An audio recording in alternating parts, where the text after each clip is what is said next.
Hello everyone! In today's video, I'll show you how to withdraw money from your stocks on Revolut. First, open the Revolut app on your phone and go to the Stocks tab.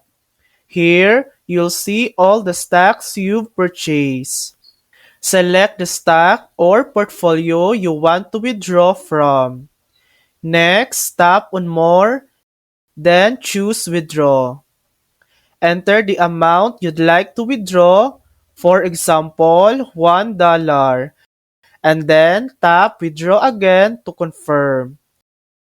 Your money will now be transferred back to your Revolut account balance. And that's it. That's how to withdraw money from your stocks on Revolut. Thanks for watching! If this video helped you, please like and subscribe for more helpful tutorials.